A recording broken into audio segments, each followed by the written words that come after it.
เชิญนั่งค่ะอุตละเผลอกรีดออกในนะคะตอนก่อนอื่นทักทายแฟนๆหน่อยวันนี้รู้สึกยังไงที่ได้มาร่วมงานในวันนี้คะ 네, 여러분 안녕하세요. 저는 굿보이의 윤동주 역을 맡은 박보검입니다. 반갑습니다. สวัสดีครับพักโบกอมครับรับบทเป็นยุนดงจูในกู๊ดบอยครับดีใจที่ได้เจอทุกคนนะครับ คุณคิมโซยอนค่ะ 네, 안녕하세요. 지한나 역을 맡은 김소연입니다. 반갑습니다. สวัสดีค่ะคิมโซยอนค่ะรับบทเป็นจีฮันนาค่ะดีใจที่ได้พบทุกท่านค่ะ คุณอีซังอีค่ะ 네, 굿보이에서 김종현 역을 맡은 이상희입니다. 반갑습니다. สวัสดีครับอีซักยีครับรับบทเป็นคิมจงฮยอนในกู๊ดบอยครับดีได้พบทุกท่านครับ วันนี้พวกเรายินดีที่ได้เจอพวกเขานะคะ กรี๊ดดังๆกันอีกสักครั้งปอรู้ว่าทุกคนอั้นอยู่ค่ะ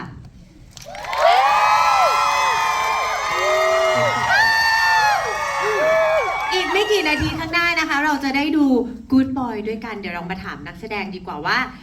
เอาจากทีละข้อดีกว่านะคะทุกท่านค่ะ เริ่มจากข้อแรก สิ่งที่ชอบที่สุดสำหรับซีรีส์เรื่องนี้แต่ละท่านคืออะไรบ้างคะ 저는 개인적으로 5명이 다 같이 모였을 때 발휘되는 케미스트리가 가장 굿보이의 관전 포인트라고 말씀드리고 싶습니다. สิ่งที่ผมรู้สึกว่านะครับเวลาที่นักแสดงทั้งหมด 5 คนเนี่ยมารวมตัวกันนะครับจะเป็นจุดที่เคมีของเราเนี่ยได้เฉิดฉายออกมาเลย แล้วก็เป็นจุดที่อยากจะให้ทุกคนคอยติดตามชมกันในเรื่อง Good Boy ครับ เคมีก็สำคัญในการแสดงนะคะ ใช่ไหมคะชอบมากที่ทุกคนพยักหน้าเราเข้าใจกันในการสื่อสารค่ะ 저는 개인적으로 1화부터 뭔가 휘몰아치는 1화에 약간 저희 굿보이의 정체성을 딱 드러낼 수 있다고 생각을 해요. 그래서 1화를 보시면 아 굿보이가 이런 드라마구나 라고 확실하게 메시지를 주는 그런 점이 전 포인트라고 생각합니다. ส่วนตัวนะคะคิดว่า Good Boy เนี่ยถ้าทุกคนได้ชมตั้งแต่ตอนที่ 1 EP ที่ 1 เลยเนี่ยทุกคนจะได้เห็นตัวตน identity ของละคร Good Boy ว่าอ๋อละครเรื่องนี้เป็นแบบนี้นี่เองแล้วก็จะได้รับ message keyword ต่างๆ ไปเลยค่ะ คุณอีซังอีค่ะ 저는 이제 방금 말씀해 주셨던 뭐 케미나 이런 것들을 합친 이제 액션의 케미도 보실 수 있고 특히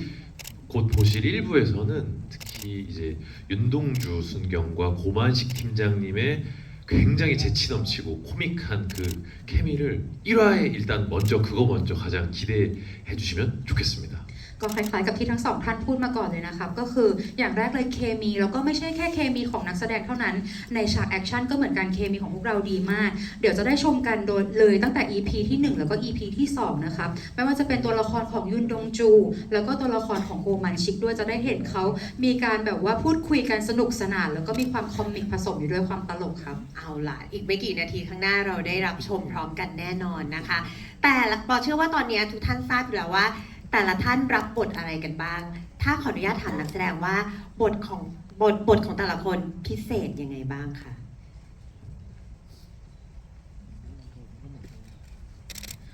동주의 가장 강점은 정직함 그리고 빠른 회복력 그리고 청렴한 마음이 동주의 가장 중요한 마음이지 않나 생각합니다.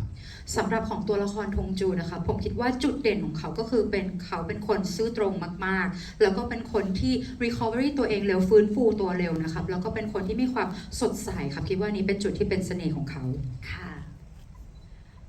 네. 한나는 그냥 보기에는 뭔가 조용한 듯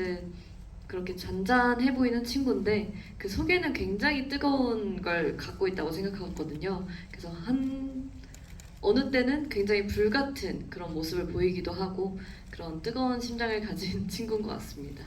สำหรับตัวละครฮันนานะคะเวลาดูเฉยๆเนี่ยเขาอาจจะดูเป็นคนที่นิ่งๆเงียบๆแต่ที่จริงแล้วเขาเป็นคนที่มีใจที่ร้อนแรงเหมือนกันเพราะฉะนั้นบางทีแล้วก็จะเห็นมุมที่เขาเป็นเหมือนกับไฟได้เลยเหมือนกันค่ะ ต้องติดตามนะคะคุณอีซังอีค่ะ 외에는 민첩하고 어떤 준비된 모습들 예리하고 좀 더 빠르고 그런 어떤 좀 정말 펜싱의 칼처럼 항상 뭔가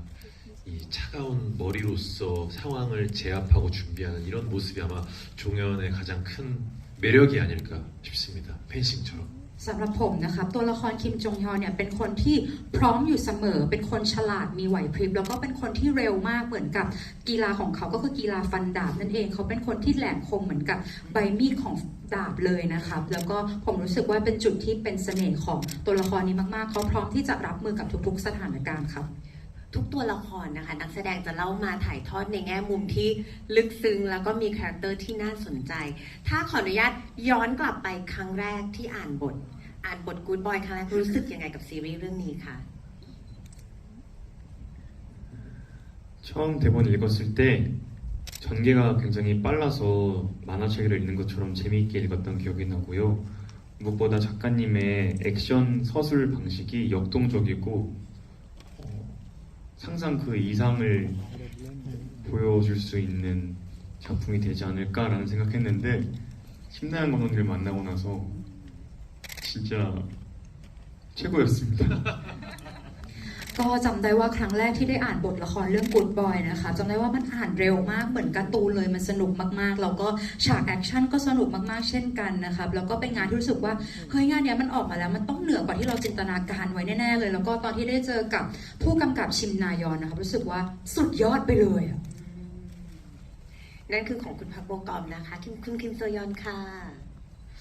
저는 대본 처음 봤을 때 물론 얘기하신 것처럼 작품은 너무나 훌륭했고 너무 잘 읽혔고 그리고 한나의 캐릭터가 기존에 좀 보기 힘든 여성 캐릭터가 총을 다루는다는 점이 굉장히 매력적이게 느껴졌고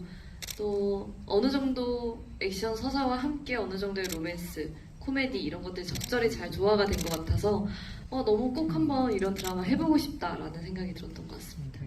ก็เช่นกันนะคะตอนที่อ่านบทครั้งแรกเนี่ยเหมือนกับที่คุณพาโบกัมพูดไปเมื่อกี้เลยว่ามันบทมันสุดยอดมากอยู่แล้วแล้วก็อ่านไวมากๆด้วย แล้วก็ในตัวละครของฮันนาเนี่ยค่ะเป็นบทที่หายากมากๆเพราะว่าเป็นบทผู้หญิงที่ถือปืนใช้ปืนด้วยซึ่งเป็นเสน่ห์ของเขาเลยนะคะแล้วก็ในละครเรื่องเนี้ยนะคะจะไม่ได้มีแต่แอคชั่นอย่างเดียวเราจะมีโรแมนต์แล้วก็มีคอมเมดี้ผสมกันอยู่ด้วยเข้ากันเป็นอย่างดีมาก ซึ่งรู้สึกว่าเป็นเสน่ห์ของเรื่องนี้เลยค่ะ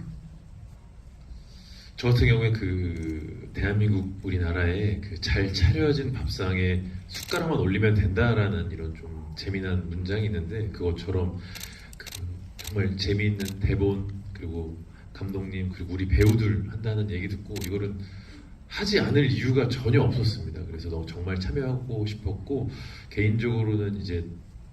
이 액션에 대한 뭔가 좀 도전 욕심이 있었는데 그게 또 특히나 또 펜싱이라는 또 그 액션이 좀 제 구미를 당겨서 꼭 해보고 싶었습니다. ก็ก่อนอื่นเลยอยากจะบอกว่าในภาษาเกาหลีครับมันจะมีสำนวนที่บอกว่าโต๊ะข้าวสำรับมันตั้งเตรียมไว้แล้วเราแค่เอาช้อนตักขึ้นมาทานมันตรงกับเรื่องนี้เลยเพราะว่าทั้งตัวผู้กำกับตัวนักเขียนบททั้งตัวเพื่อนนักแสดงด้วยกันเองเนี่ยทุกอย่างมันสุดยอดมากๆคือไม่มีเหตุผลอะไรเลยที่ผมจะไม่ร่วมงานนี้นะคะก็รู้สึกว่าอยากทำโปรเจกต์นี้ด้วยมากๆแล้วก็ส่วนตัวแล้วอยากจะลองทำแอคชั่นมากๆแล้วก็ในเรื่องนี้เนี่ยเป็นบทบาทของการฟันดาบด้วยก็เลยยิ่งอยากทำเลยครับ